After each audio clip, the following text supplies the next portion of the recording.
ESG's accounting സിംപ്ലിഫൈഡിൻ്റെ 23ാമത്തെ സെഷനിലേക്ക് സ്വാഗതം. ഇന്ന് നമ്മൾ അക്കൗണ്ടിങ് പ്രോസസ്സിൻ്റെ അവസാനത്തെ ഘട്ടമായ ബാലൻസ് ഷീറ്റിൻ്റെ പ്രിപ്പറേഷനിലേക്കാണ് ഇന്നത്തെ വിഷയം.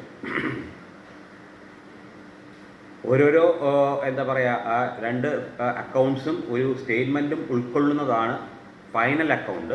അതായത് അവസാനത്തെ, അതായത് ഫൈനൽ അക്കൗണ്ട്സിൽ അവസാനമായി പ്രിപ്പയർ ചെയ്യുന്ന ബാലൻസ് ഷീറ്റിൻ്റെ പ്രത്യേകതകളിലേക്കും അതുപോലെ എങ്ങനെ പ്രിപ്പയർ ചെയ്യണം, അതിൻ്റെ സവിശേഷതകൾ എന്തൊക്കെ, ഇതിലേക്കൊക്കെയാണ് ഇന്നത്തെ വിഷയം മുന്നോട്ട് പോകുന്നത്. അപ്പോൾ balance sheet is to be prepared to know the exact financial position of a business എന്ന് പറയും. അതായത് ബിസിനസ്സിലെ അസറ്റ്സും ലയബിലിറ്റീസും ഉൾക്കൊള്ളിച്ചുകൊണ്ട് ഒരു സ്റ്റേറ്റ്മെൻറ്റ് പ്രിപ്പയർ ചെയ്താൽ ആ സ്റ്റേറ്റ്മെൻറ്റ് നമുക്ക് ബാലൻസ് ഷീറ്റ് എന്ന് വിളിക്കാം. Trading and profit and loss account income statement എന്നും ബാലൻസ് ഷീറ്റിനെ പൊസിഷൻ സ്റ്റേറ്റ്മെൻറ്റും എന്നാണ് അറിയപ്പെടുന്നത്. അതായത് എത്രയാണ് വരുമാനം എന്നുള്ളത് അറിയാൻ വേണ്ടിയിട്ട് trading and profit and loss അക്കൗണ്ടും, നമ്മുടെ പൊസിഷൻ, അതായത് എത്രമാത്രം അസറ്റ്സ് ഉണ്ട്, എത്രമാത്രം ലയബിലിറ്റീസ് ഉണ്ട്, ഇത് അറിയാൻ വേണ്ടി പ്രിപ്പയർ ചെയ്യുന്നത് ബാലൻസ് ഷീറ്റും ആയതുകൊണ്ടാണ് ബാലൻസ് ഷീറ്റിൻ്റെ പൊസിഷൻ സ്റ്റേറ്റ്മെൻറ്റ് എന്ന് വിളിക്കുന്നത്. അപ്പോൾ ഈ ഫൈനൽ അക്കൗണ്ട്സിൻ്റെ ബേസ് എന്ന് പറയുന്നത് തീർച്ചയായിട്ടും ട്രയൽ ബാലൻസ് ആണല്ലോ. ട്രയൽ ബാലൻസ് നോക്കിയിട്ടാണ്, ട്രയൽ ബാലൻസ് തന്നിരിക്കുന്ന ക്വസ്റ്റ്യനിലാണെങ്കിൽ ട്രയൽ ബാലൻസ് തന്നിരിക്കുന്ന ഡെബിറ്റും ക്രെഡിറ്റും അല്ലെങ്കിൽ റിയൽ, പേഴ്സണൽ ആൻഡ് നോമിനൽ അക്കൗണ്ട്സിൻ്റെ ബാലൻസുകൾ നോക്കിയിട്ടാണ് ഈ ഫൈനൽ അക്കൗണ്ട്സിലേക്ക് കടക്കുന്നത്. അപ്പോൾ നമ്മൾ കഴിഞ്ഞ വീഡിയോ വരെ നെറ്റ് പ്രോഫിറ്റ് കണ്ട് നിർത്തിയിരിക്കുകയാണ്. അടുത്ത സ്റ്റെപ്പ് എന്ന് പറയുന്നത് ഈ പറയുന്ന പോലെ ബാലൻസ് ഷീറ്റ് തന്നെയാണ്. അപ്പോൾ ട്രയൽ ബാലൻസിൽ ട്രേഡിംഗ് പ്രോഫിറ്റ് ആൻഡ് ലോസ് അക്കൗണ്ടിൽ ഉൾക്കൊള്ളിച്ച ഐറ്റംസ് പോയിട്ട് ബാക്കിയുള്ള ഐറ്റംസ് ആണ് എടുത്തിട്ടാണ് നമ്മൾ ബാലൻസ് ഷീറ്റ് പ്രിപ്പയർ ചെയ്യുന്നത്. എന്ന് പറഞ്ഞാൽ trading profit and loss account nominal അക്കൗണ്ട്സിലാണ് ഉൾക്കൊള്ളിച്ചത്. അതായത് ഇൻകവും എക്സ്പെൻഡിച്ചറും അല്ലെങ്കിൽ എക്സ്പെൻസും. ഇവിടെ പേഴ്സണൽ അക്കൗണ്ടിൻ്റെയും റിയൽ അക്കൗണ്ടിൻ്റെയും ബാലൻസുകളാണ് ഉൾക്കൊള്ളിക്കുന്നത്. അപ്പോൾ ബാലൻസ് ഷീറ്റ് എഴുതുമ്പോൾ രണ്ട് സൈഡാണുള്ളത്. വലതുവശത്ത് അസറ്റ് സൈഡും ഇടതുവശത്ത് ലയബിലിറ്റി സൈഡും. ഇനി ഇതൊരു ചെറിയ ഡെഫിനിഷനിലേക്ക് പോവുകയാണെങ്കിൽ, according to Batliboi, a balance sheet is a statement prepared with a view to measure the exact financial position of a business on a certain fixed date എന്നാണ് ബാറ്റ്ലി ബോയ് നൽകിയിരിക്കുന്നത്. ഇപ്പോൾ ഡെഫിനിഷൻ തീർച്ചയായിട്ടും ഡിഫൈൻ ബാലൻസ് ഷീറ്റ് എന്ന് ചോദിച്ചാൽ ആരുടേതാണ് ഈ definition എന്ന് എഴുതി അല്ലെങ്കിൽ പറഞ്ഞു വേണം ഡെഫിനിഷൻ തുടങ്ങാനെന്ന് ഞാൻ പല പ്രാവശ്യം പറയുന്നുണ്ട്. ആ ഇൻവേർട്ടഡ് കോമ സ്റ്റാർട്ട് ചെയ്യുന്നതിന് മുമ്പ് ഇൻവേർട്ടഡ് കോമ വേണം. ഇൻവേർട്ടഡ് കോമ ആദ്യവും അവസാനവും, അവസാനിക്കുമ്പോഴും ഫുൾ സ്റ്റോപ്പ് ഇട്ട് കഴിഞ്ഞതിന് ശേഷം ഇൻവേർട്ടഡ് കോമ വേണം. അപ്പോൾ ഇതാരാണ് ഈ ഡെഫിനിഷൻ നൽകിയിരിക്കുന്നതെന്നും കൂടെ പറഞ്ഞു വേണം ഡെഫിനിഷൻ പറയാം.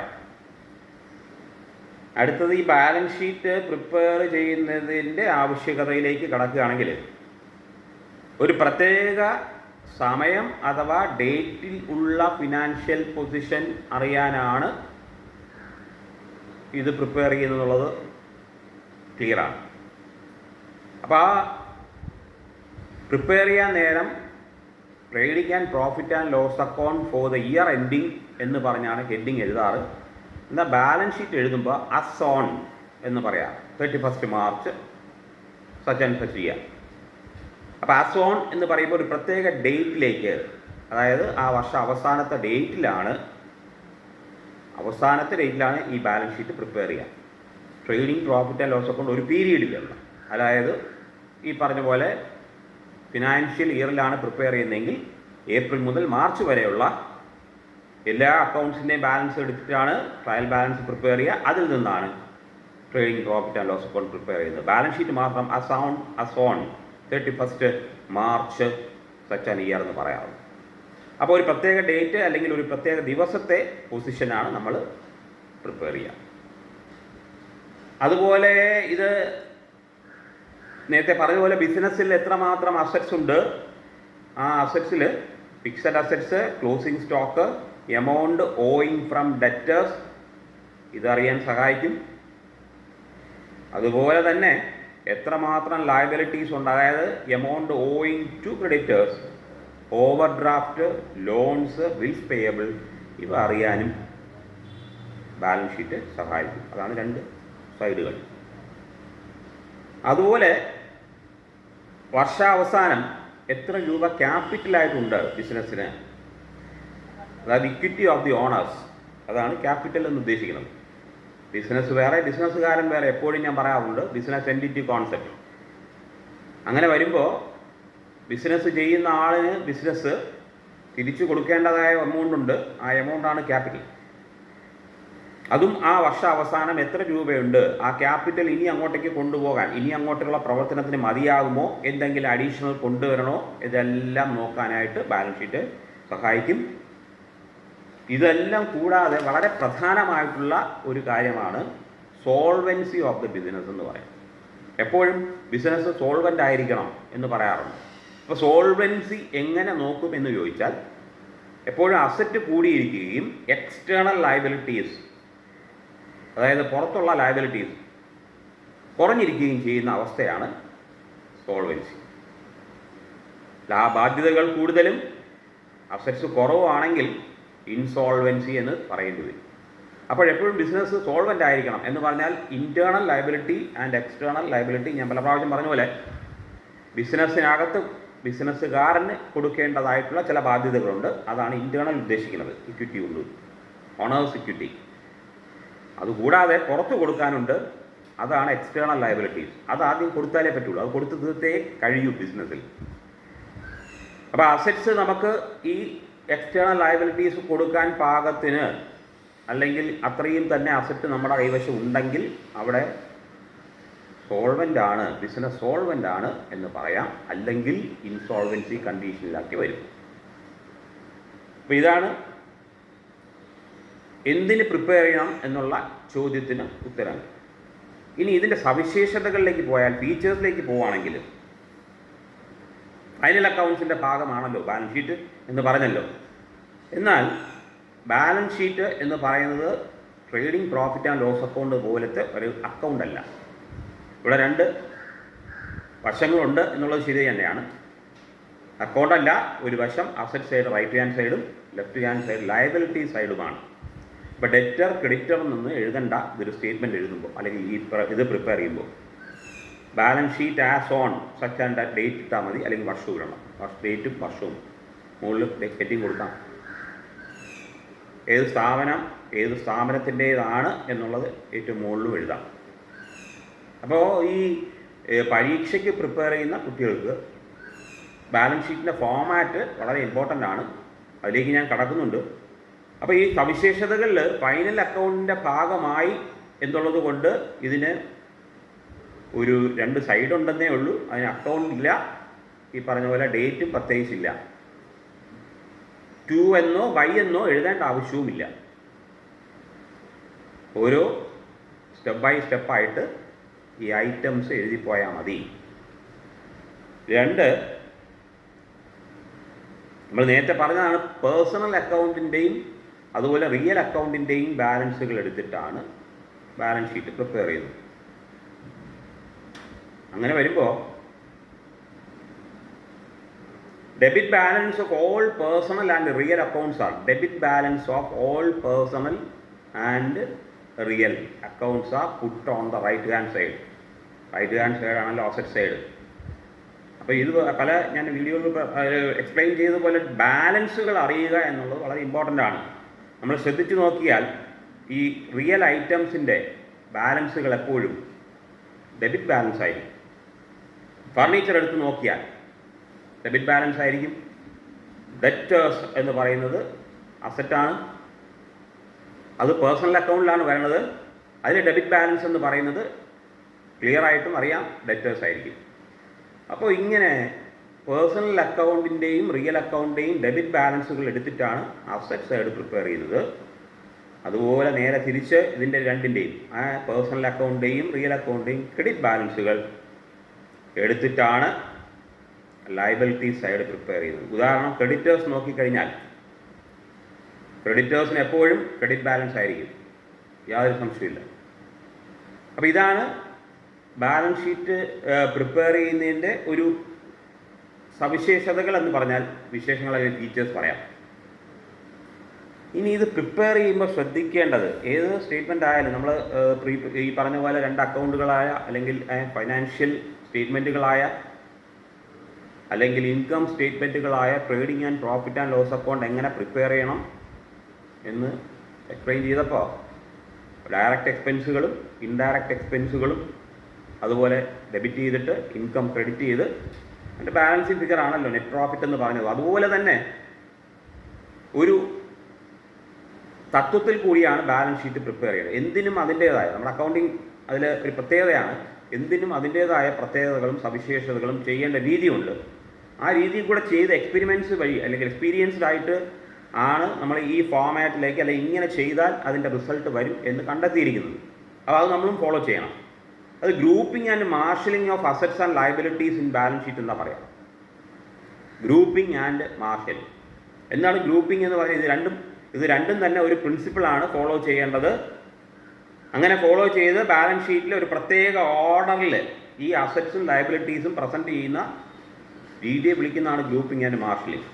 ഇതിൽ ഗ്രൂപ്പിംഗ് മാത്രമായിട്ട് എടുക്കുകയാണെങ്കിൽ ഒരേ സ്വഭാവത്തിലുള്ള ഐറ്റംസിനെ ഒരു ഗ്രൂപ്പിൽ അല്ലെങ്കിൽ ഒരു ഹെഡിങ്ങിൽ കൊണ്ടുവരണം എന്ന് നിഷ്കർഷിക്കുന്ന ഒരു തത്വമാണ് ഗ്രൂപ്പിംഗ്. അതായത് നമുക്ക് പല കസ്റ്റമേഴ്സിൽ നിന്ന് പൈസ കിട്ടേണ്ടിയിരിക്കാം, അതായത് കിട്ടേണ്ടതുണ്ടാവാം. എ എന്നോ ഗോപാലെന്നോ ബി എന്നോ സി എന്നോ ഒക്കെ പറയുന്ന പേഴ്സൺസ് ഉണ്ടാവും. പക്ഷേ അവരെല്ലാം ഗ്രൂപ്പ് ചെയ്തിട്ട് ഡെറ്റേഴ്സ് എന്ന് പറയുന്ന ഗ്രൂപ്പിലാക്കിയിട്ടാണ് നമ്മൾ ബാലൻസ് ഷീറ്റിൽ അസറ്റ് സൈഡിൽ എഴുതാറ്. തിരിച്ച് ക്രെഡിറ്റേഴ്സും അതുപോലെ തന്നെ നമ്മൾ കൊടുക്കേണ്ടത് ഒരുപാട് ഡിസ്ട്രിബ്യൂട്ടേഴ്സിന് പൈസ കൊടുക്കുന്നുണ്ടാവാം. അവിടെ എല്ലാ പേരുകളും എഴുതുന്നതിന് പകരം ഗ്രൂപ്പ് ചെയ്യും. ക്രെഡിറ്റേഴ്സ് എന്നുള്ള ഗ്രൂപ്പിൽ കൊണ്ടുവന്നിട്ട് ആ ക്രെഡിറ്റേഴ്സാണ് ശരിക്കും ലയബിലിറ്റി സൈഡിൽ എഴുതുന്നത്. ഇതുപോലെ തന്നെ എല്ലാം ബാങ്കിലുള്ള എമൗണ്ട് എത്ര ബാങ്കിലുണ്ടായാലും അത്ര ക്യാഷ് അറ്റ് ബാങ്ക്, പൈസയുള്ളത് ക്യാഷ് ഇൻ ഹാൻഡ്, ഇങ്ങനെ ഗ്രൂപ്പ് ആക്കിയിട്ടാണ് ഓരോ ഹെഡിങ്ങിലും ആ ടോട്ടൽ എമൗണ്ടാണ് നമ്മൾ ബാലൻസ് ഷീറ്റിൽ എഴുതാറ്. ഇതാണ് ഗ്രൂപ്പിങ്ങിൽ. ഇതുപോലെ തന്നെയാണ് മാർഷലിംഗ്. മാർഷലിംഗ് എന്ന് പറയുന്നത് ഇത് an arrangement of various assets and liabilities in A proper order. ആ പ്രോപ്പർ ഓർഡറിൽ തന്നെ എഴുതാൻ ശ്രമിക്കണം. കുട്ടികൾക്കാണെങ്കിൽ പരീക്ഷയ്ക്ക് പ്രിപ്പയർ ചെയ്യുന്ന അല്ലെങ്കിൽ പരീക്ഷ എഴുതുന്ന കുട്ടികൾക്ക് ആ ഓർഡറിൽ എഴുതിയാൽ മാത്രമേ മാർക്ക് കിട്ടുകയുള്ളൂ. ആ ഓർഡറിന് പ്രത്യേക മാർക്കുണ്ട്. ഓർഡർ മാത്രം എഴുതിയിട്ടുണ്ടെങ്കിലും മാർക്കുണ്ട് എന്നുള്ളത് ശ്രദ്ധിക്കണം. അപ്പോൾ ഈ മാർഷലിംഗ് 2 രീതിയിലുണ്ട്. ഒന്ന് in the order of liquidity എന്ന് പറയുന്ന ഓർഡർ. അപ്പോൾ ഇത് പ്രകാരം വളരെ വേഗം, അതായത് എളുപ്പത്തിൽ ക്യാഷാക്കി മാറ്റാൻ പറ്റിയ അസറ്റ്സുകളെല്ലാം ആദ്യം എഴുതുകയും അത്ര എളുപ്പം ക്യാഷാക്കി മാറ്റാൻ പറ്റാത്തവ പിന്നീട് എഴുതി വരികയും ചെയ്യുന്ന രീതിയാണ് അസറ്റിൻ്റെ കാര്യത്തിൽ പറഞ്ഞാൽ മാർഷലിംഗ്.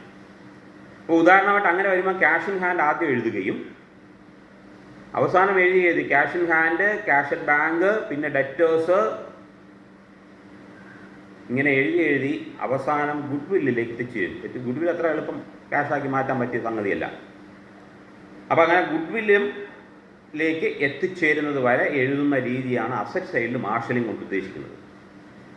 ലയബിലിറ്റി സൈഡിൽ അതുപോലെ തന്നെ പെട്ടെന്ന് കൊടുത്തു തീർക്കേണ്ടതായിട്ടുള്ള ലയബിലിറ്റീസ് ആദ്യം എഴുതുകയും സാവകാശം കൊടുത്ത് തീർത്താൽ മതി എന്നുള്ള ലയബിലിറ്റീസ് പിന്നീട് എഴുതുകയും ചെയ്യുന്നതാണ് ലയബിലിറ്റി സൈഡിൽ മാർഷലിംഗ് കൊണ്ട് ഉദ്ദേശിക്കുന്നത്.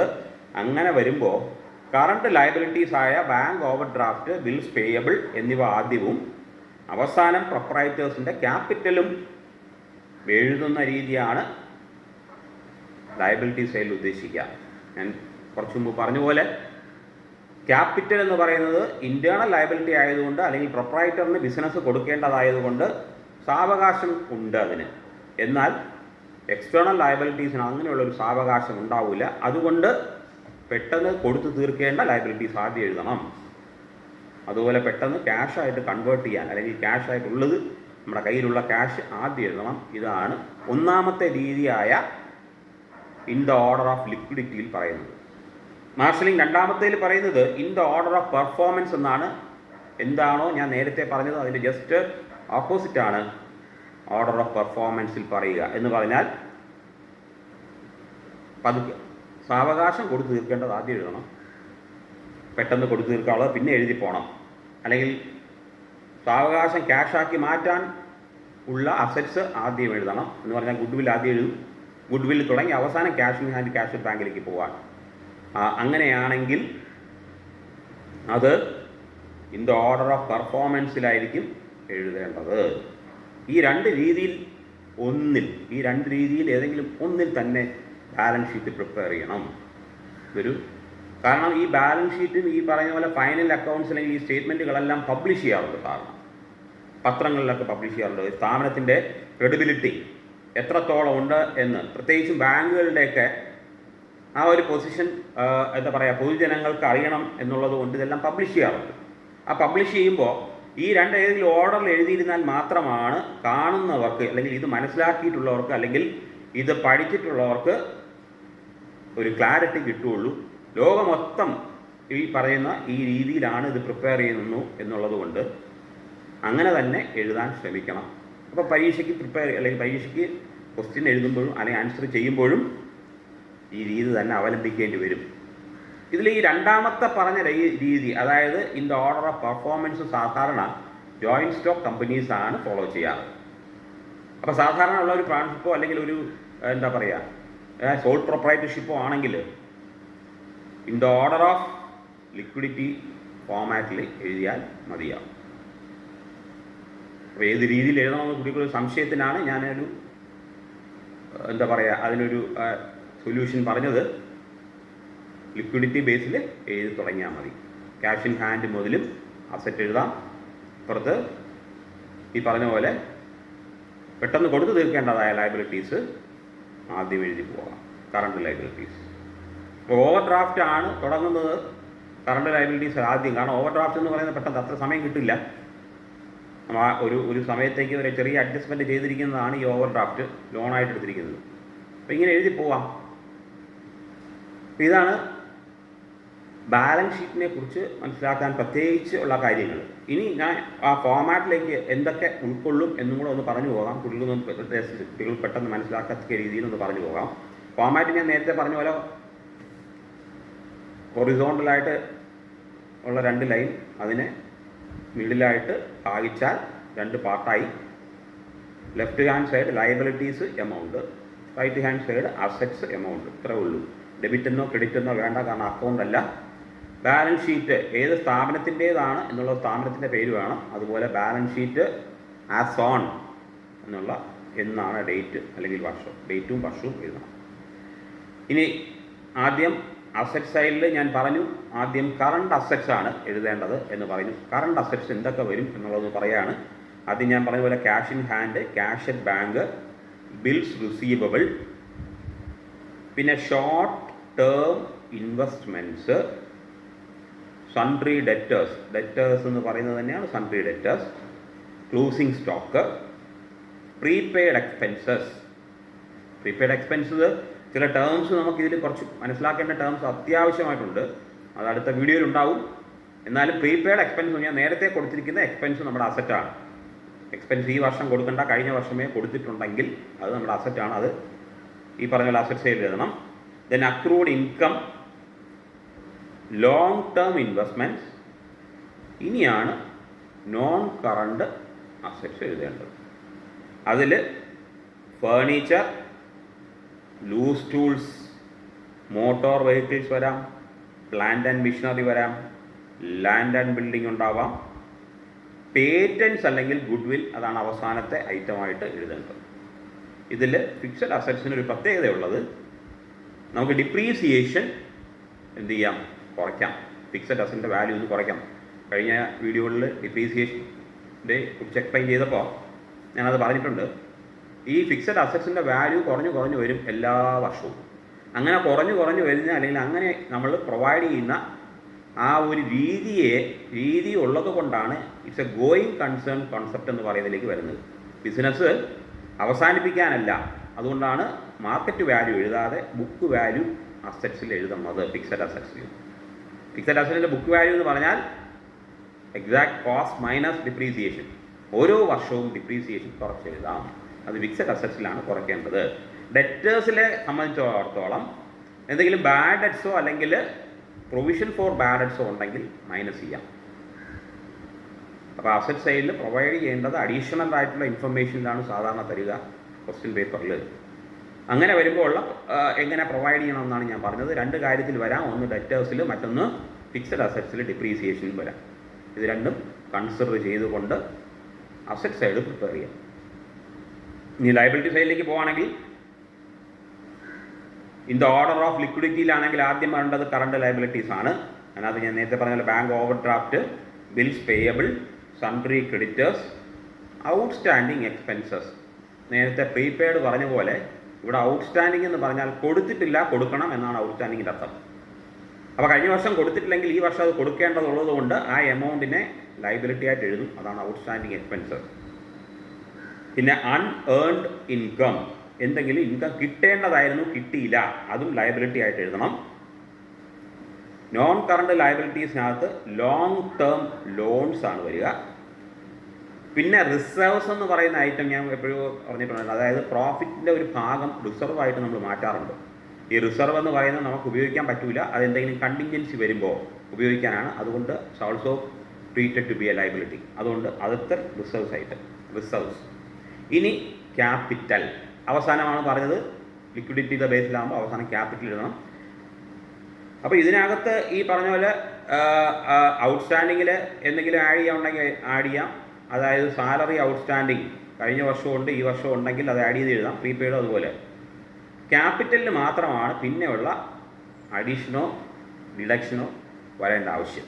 നമുക്കറിയാം ഈ ക്യാപിറ്റലിൽ നിന്ന് ഡിഡക്റ്റ് ചെയ്യേണ്ടി വരുന്നത് ഒന്നുകിൽ ഡ്രോയിങ്സ് നടന്നിട്ടുണ്ടാവുക, ക്യാപിറ്റൽ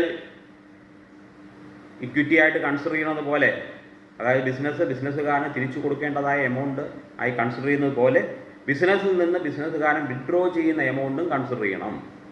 ആ വിഡ്രോ ചെയ്യുന്നത് അത് ഗുഡ്സ് ആയിട്ടാലും ശരി, എന്തെങ്കിലും എക്സ്പെൻസ്, അതായത് അദ്ദേഹത്തിൻ്റെ പേഴ്സണൽ ഇൻഷുറൻസ് എമൗണ്ട്, പ്രീമിയം കൊടുക്കേണ്ടതായിട്ടും ശരി, ഇതെല്ലാം ഡ്രോയിങ്സ് ആയിട്ട് കൺസിഡർ ചെയ്യുക. അപ്പോൾ അത് ക്യാപിറ്റലിൽ നിന്ന് മൈനസ് ചെയ്ത് കാണിക്കണം ഡ്രോയിങ്സ്. ഈ ഡ്രോയിങ്സിന് എന്തെങ്കിലും ഇൻട്രസ്റ്റ് ഉണ്ടെങ്കിൽ, ഇൻട്രസ്റ്റ് ചാർജ് ചെയ്യുന്നുണ്ടെങ്കിൽ അതായത് അദ്ദേഹം കൊണ്ടുപോയ എമൗണ്ട് ഇൻട്രസ്റ്റ് ബിസിനസ് ചാർജ് ചെയ്യാണ്, അപ്പോൾ അതും മൈനസ് ചെയ്യണം. പിന്നെ കൂടാതെ നെറ്റ് പ്രോഫിറ്റ് ആണ് നമ്മൾ ഈ profit and loss account prepare ചെയ്തിട്ട്. അപ്പോൾ നെറ്റ് പ്രോഫിറ്റ് എന്ന് പറയുന്നത് പ്രോഫിറ്റ് ആൻഡ് ലോസ് അക്കൗണ്ടിൻ്റെ ബാലൻസ് ഷീറ്റ് ഫിഗർ ആണല്ലോ. നെറ്റ് ലോസും അതുപോലെ. ഇപ്പോൾ നെറ്റ് ലോസ് ആണെങ്കിൽ ഞാൻ നേരത്തെ പറഞ്ഞു മൈനസ് ചെയ്യാം. ഇപ്പോൾ നെറ്റ് പ്രോഫിറ്റ് ആണെങ്കിൽ ക്യാപിറ്റലും കൂടെ ആഡ് ചെയ്ത് കാണിക്കാം. അതുപോലെ ഇൻട്രസ്റ്റ് ഓൺ ക്യാപിറ്റൽ ഉണ്ടെങ്കിലും ആഡ് ചെയ്യാം. അപ്പോൾ ഇപ്പോൾ നമ്മൾ പറഞ്ഞ ഫോമാറ്റ് എന്ന് പറയുന്നത് ലിക്വിഡിറ്റിയുടെ അല്ലെങ്കിൽ on the basis of liquidity ബേസിസിൽ എഴുതിയ ബാലൻസ് ഷീറ്റാണ്. അതുകൊണ്ടാണ് അവസാനം ക്യാപിറ്റൽ വന്നത്. ആ ക്യാപിറ്റലിനോട്, അതായത് ലയബിലിറ്റി സൈഡിൽ ക്യാപിറ്റലും അതിൻ്റെ കൂടെ ആഡ് ചെയ്യേണ്ട ഐറ്റംസും പറഞ്ഞു പോയത്.